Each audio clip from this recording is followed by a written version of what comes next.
বছর পরে Eden গার্ডেন্সের test match, আর প্রথম দিনই জসপ্রীত বুমরার ম্যাজিক দেখলো কলকাতা।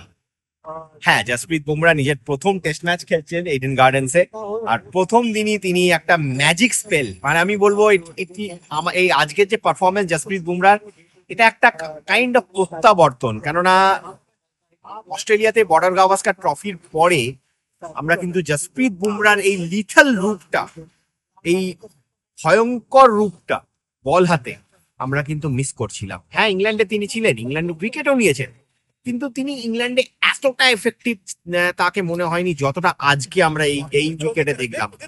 এখানে আমার মনে হয়েছে যে জসপ্রীত বুমরা যেভাবে উইকেটটাকে আইডেন্টিফাই করলেন, উইকেটের লো বাউন্স ছিল, এবং যেভাবে তিনি স্টাম্পসকে অ্যাটাক করলেন, এটাই বোঝায় যে তিনি কত বড় মাপের বোলার। তিনি কন্ডিশনটাকে খুব তাড়াতাড়ি, একটা বোলার কন্ডিশনসটাকে কত তাড়াতাড়ি জাজ করতে পেরে উইকেটে কোনটা নিজের আইডিয়াল লেন্থ সেইটা জাজ করতে পারাটাই হচ্ছে তার সব থেকে বড় কৃতিত্ব। কত তাড়াতাড়ি তিনি জাজ করবেন সেটা আমরা জসপ্রীত বুমরার প্রথম স্পেল থেকেই দেখি। আমার মনে হয়েছে আজকে তিনি কিন্তু মানে তার এভারেজ স্পিডও যদি দেখেন 137 138-এর আশেপাশে তার এভারেজ স্পিড ছিল। বল হাতে তার ওই ডেডলি ইয়র্কার গুলো পুরনো জসপ্রীত বুমরার কথা মনে পড়িয়ে দিচ্ছিল, আর তার সাথে অফকোর্স তার অ্যাকুরেসি। সব মিলিয়ে আজকে ভারতীয় দল সাউথ আফ্রিকাকে 159-এ অল আউট করে দিয়ে আমার মনে হয় ড্রাইভার সিটে, যদিও তারা ব্যাটিং করতে নেমে 37-এ 1 উইকেট যশস্বী জয়সওয়ালের উইকেটটা হারিয়েছি আমরা অলরেডি একটা ব্যাটার কিন্তু কম নিয়ে খেলছি। মানে প্রথমবার আমরা এরকম দেখছি যে 3 নম্বর, যে ভারতীয় টেস্ট টিমের 3 নম্বরে একসময় রাহুল দ্রাবিড়, চেতেশ্বর পূজারার মতো ব্যাটাররা ব্যাট করতেন, সেই 3 নম্বরে ওয়াশিংটন সুন্দর একজন অলরাউন্ডার খেলছেন। যদিও ওয়াশিংটন সুন্দর ব্যাট হাতে আমার মনে একটু আন্ডার রেটেডই, কারণ যখন তিনি টেস্ট ডেবিউ যখন তিনি নিজের ফার্স্ট ক্লাস ডেবিউ করেছিলেন, কিন্তু তিনি অ্যাজ এন ওপেনার তামিলনাড়ু খেলেছেন। তো আমার মনে হয় ভরসা রাখা উচিত, একটা নতুন ধরনের এক্সপেরিমেন্ট করছে গৌতম গম্ভীর আর তার টিম ম্যানেজমেন্ট। তো দেখা যাক সেই এক্সপেরিমেন্টটা কতটা সফল হয়।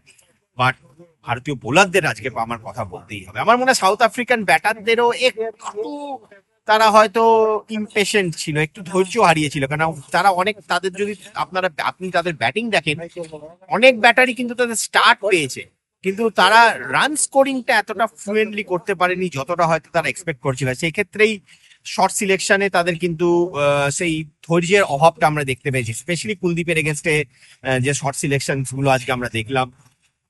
তো আমার মনে হয় সাউথ আফ্রিকার কাছে অ্যাডভান্টেজ ছিল টস জেতাটা, এই ধরনের কন্ডিশন একটা খুব বড় অ্যাডভান্টেজ। সেই অ্যাডভান্টেজটা দিনের শেষে তারা কিন্তু হারিয়ে ফেললেন। দিনের শেষে তারা এটা গিফট প্যাকে র্যাপ করে ভারতের ক্যাম্পে দিয়ে দিলেন।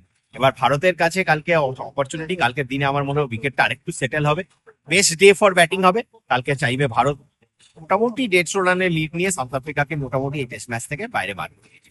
এখন দেখা যাক ভারতীয় ব্যাটিং কতটা সফল হয় কালকে, কারণ এই উইকেটে কেশব মহারাজ বা হারমার এরাও কিন্তু ভালো বোলার, এবং মাইকো ইয়ানসানও দেখলাম উইকেট থেকে যথেষ্ট পেস বাউন্স পাচ্ছেন।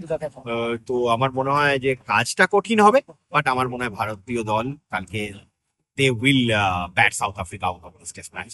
যাই হোক, আমরা চাইবো যে ম্যাচটা ক্লোজ হোক, ম্যাচটা এক্সাইটিং হোক, ম্যাচটা অ্যাটলিস্ট 5 দিন পর্যন্ত যাক। প্রথম দিনের খেলা থেকে হয়তো একটু আমি ডিসঅ্যাপয়েন্টেড উইকেটটা নিয়ে। আমি ভেবেছিলাম যে আরেকটু বেটার হবে ব্যাটারদের জন্য, but since Bharat at the end of the day Bharat যখন অ্যাডভান্টেজে, তখন I will all not complain.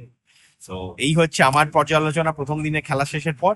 বাকি সমস্ত খবরের জন্য দেখতে থাকুন রেস স্পোর্টসের জন্য ইডেন গার্ডেন্স কলকাতা থেকে আমি সন্দীপ।